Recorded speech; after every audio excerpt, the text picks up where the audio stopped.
part of Uncharted 2 where all the zombie creatures are going after the other soldiers, and it just is random on who survives, and you have to kill them either way. I mean, that would be disappointing, and, the cynic in me is pretty much assuming that's going to be what it's going to be like. Yeah, I'm gonna hold out hope, but no, I'm looking forward to it at the very least. Yeah, I'm too. Is Nate gone?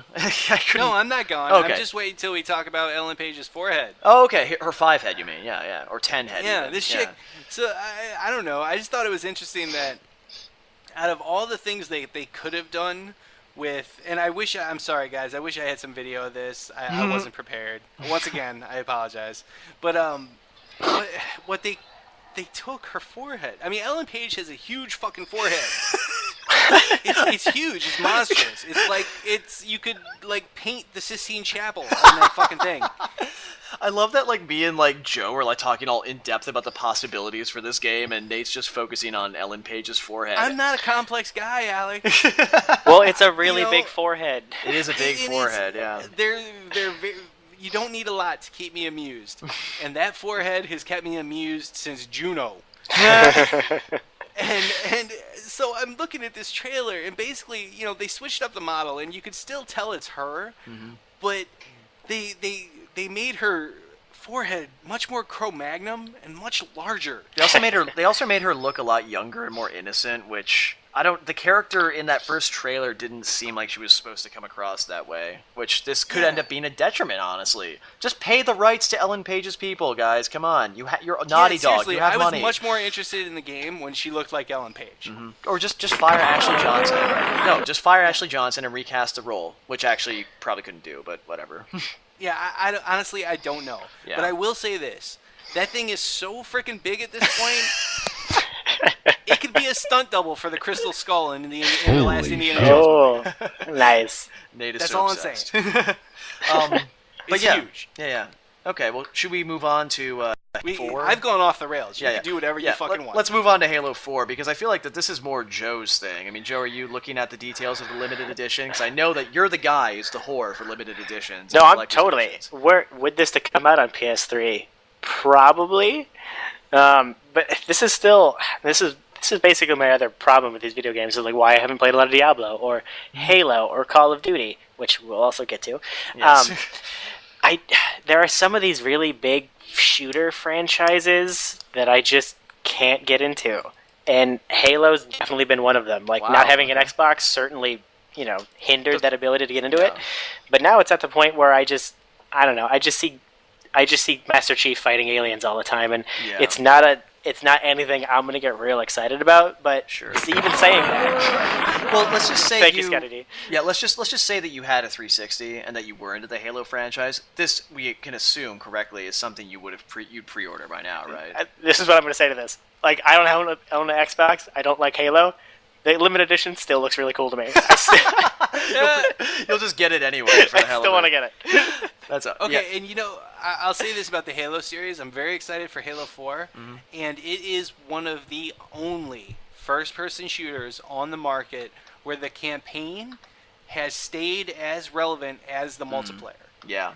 You cannot say that about any other first-person shooter on the market right now. Yeah, and the campaign in Halo has always been just as important. They've always worked a ton to make it that way, to make sure people enjoyed the co-op. They were the first, I'm pretty sure they were the first game, or Halo 3 was the first game on 360 to incorporate 4-player co-op. It might have been Rainbow Six. Maybe I'm wrong about that. I don't know.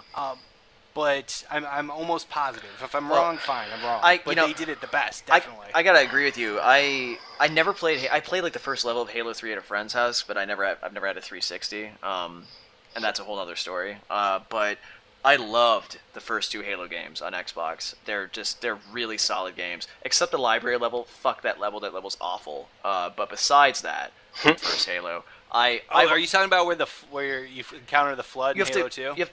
In Halo 1, where you're in the library and you have to go in a big fucking circle nonstop. And the level never ends. Okay. I hate that level so much. That was the bane of my existence. The only way that was fun was to play it with someone else and be I don't know, just not even paying attention to the game that much. But so in other words, it wasn't fun. But what I'm saying though is I agree with you. The mythos of the Halo universe is there's something just strangely appealing about it. I mean, I've never read any of the books, but I'm sure they're equally as interesting in terms of the story. I mean, it's funny that you bring up the story too, because I mean, we're kind of in a way previewing a rant I have coming up, because I honestly believe, with the exception of like Halo 4 and after watching a number of videos, I'd probably say the upcoming Far Cry 3 is another exception.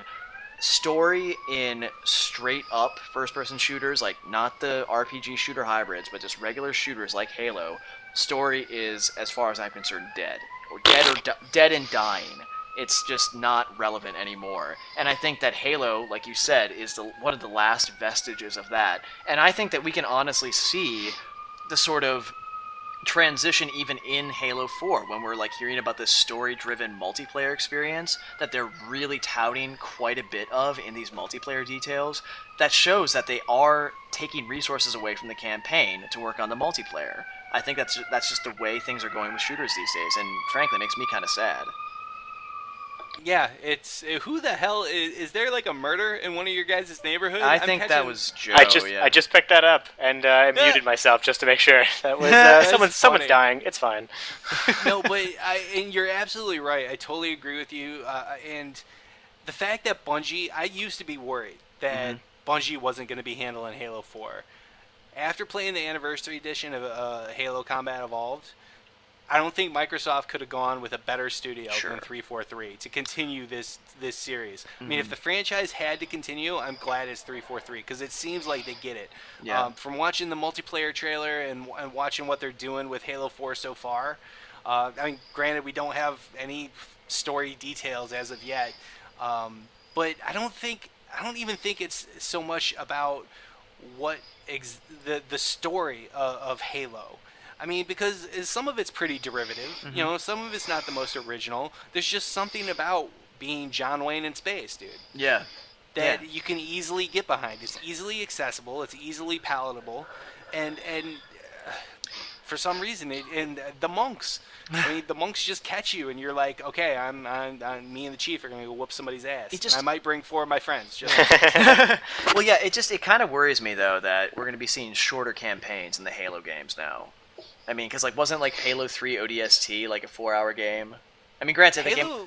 I mean, and Halo Reach was like an 8-hour game, whereas I remember I finished ODST in a night. Okay, Reach took me a little bit longer. Yeah. ODST might have been a bad example because that was more of an expansion pack, but packaged as a full game, which I thought was actually I think I called them out in my review of that game too for that. Yeah, I mean. Full retail for ODST was a little bit ridiculous. Yeah, but like I feel like I remember Halo 1 took me like 15 hours, and I was playing on normal difficulty, and I wasn't being slow. I mean, it was a big game, and I'm just worried that we're going to be seeing a Call of Dutyization of the Halo games. That's what I don't think so. I think Microsoft is very well aware that Halo and the Chief are their marquee product, and their mascot. Yeah, they're not going to let that slide. Okay. You know, I don't think they're going to. I think they realize exactly. They've been doing Halo for so long now. I think they realize what they have, they're very in touch with what the audience wants. I mean, I think Bungie was probably one of the best developers as far as community interaction goes, and you know, relations and listening to the community and actually taking that feedback seriously, and then creating huge community building tools around a first person shooter, for Christ's sake. I mean, you see that shit in MMOs. You don't usually see that Big shit ass in FPS. I mean, where do you think Activision got the idea for Call of Duty Elite? They got it from Halo Waypoint. Yeah. You know, and Bungie. It's and then they decided they wanted to charge for it, which is fucking tarded, but whatever. Yeah. You know, and Bungie has always been an innovator in that regard, and I think Microsoft knows that they have to keep that going. They can't let that slide, or else, you know, this will turn into a Call of Duty franchise where it's just the same thing over and over and over. Yeah, and I think you're probably right that Microsoft is and over. You're right though. I think Microsoft probably is aware of how Halo is not Call of Duty, which sounds kind of like an obvious statement, but I feel like these days nobody is aware that their shooter is not Call of Duty. Right. Everyone's trying to be everybody's wants to be it's Call just, of Duty. and that makes me so fucking angry. That is what's killing shooters, by the way. I've said it. I'm saying it right now. That Call of Duty is killing shooters. And it's ironic because we're going to be getting into that in a minute, and I'm actually kind of interested in Black Ops 2. But I do. But that sort of that rote mentality that developers have now. We saw that with Battlefield 3 and the Medal of Honor reboot. Remember how good Medal of Honor was back in the day? How fucking fantastic that game was? Now it's just a clone. It's a pale shadow. Who cares about Warfighter? I don't give a shit. I don't really give a shit either. Yeah, I mean, it just... And I think Halo is...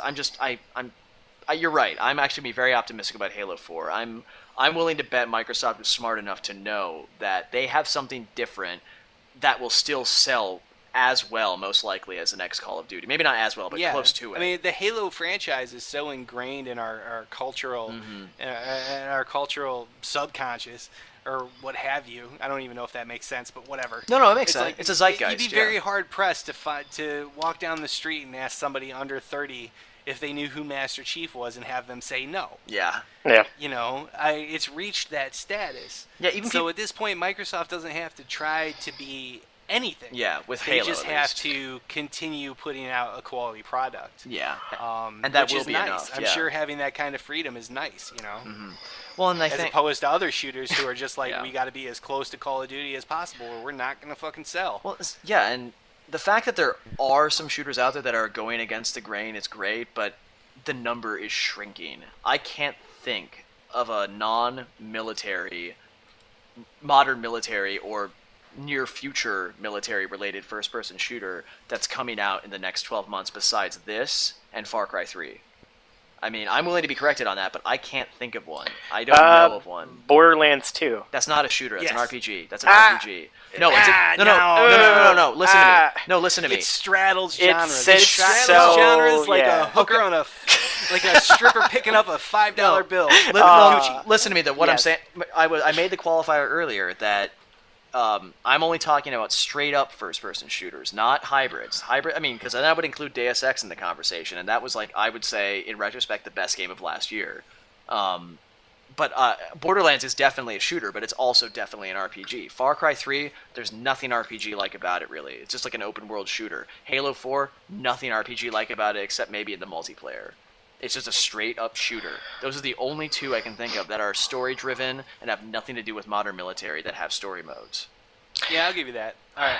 So, sure. Let's move on to Black Ops 2. Well, we will. You're so I going can go take a pee-pee while you guys talk. because you want nothing to do with it. Yeah. Shh. I think Scotty D fell asleep. Yeah. I hate you so much, you fucking faggot! Oh man. So he's not sleeping. He's not That was sleeping. terrible, dude. That was harsh. That was mean. That was the harshest You're sound a effect he's fucking ever dropped on retard! me. So fucking mean. Let's talk about Black Ops 2. Yeah. So I could forget that Scotty D just tore me a new one. Okay, so wait, are you going to rescind your claim that you're not going to talk about Black Ops 2, or are you going to keep your mouth shut in this case? I'm going to go take a pee-pee real quick while you Okay. guys talk about it. Okay, well, I guess I can open this up then to you, Joe. You've seen the trailer, right? Yep. Black Ops. I mean, Black Ops 2's trailer's been out for a while now. I mean, we did take a hiatus, but it is worth talking about because it is probably one of the bigger announcements of the year. So. Sure. I mean, and I gotta say, I mean, they aren't showcasing any multiplayer because why the hell do they need to? They don't. I mean, Nope. If they're gonna innovate anywhere in this game, or should innovate anywhere, it is in single player. And honestly, the claim that they're gonna be doing something different, or I really don't want to give them credit and say they're being innovative, but by Call of Duty standards, they are being innovative, and that's sad. Right. For them to break the mold in any way, shape, or form is a step in the right direction for me. I mean, That's so sad though that we're saying this. I mean that all they need to do is just open up the mission variety a little bit, and that's innovating. I mean, right. They've totally broken the world, and everything is so innovative now that they've added this little tweak to single player. You can drive another car. Yeah, exactly. Sweet, man. Or you can ride a horse. Yay! Right. I saw a horse, and I went, "That's not Call of Duty. All right, not bad." Yeah, and yeah, that's well, really sad. Yeah, let's I mean, the trailer is pretty cool. I didn't didn't play the first. Did you play the first Black Ops at all, even out of curiosity? 'Cause I played the unfortunately- demo. I played it. Well, he's back. Unfortunately, I have played it. When I bought a new PS3, I bought the Call of Duty Black Ops edition. Oh, the bundle. Oh, you bought it on PS3? Yes, and I own Call of Duty for PS3 Black Ops, and I played it for probably a total of a half hour. Oh, wow. And I want to say 20 of that was the zombie mode, which, Yeah. alright, not bad. Yeah, zombie mode is fun. I mean, Zombie that's, mode's fun. That I can do. Yeah, let's leave the multiplayer out of this because it is not relevant. Multiplayer in Call of Duty is not going to change.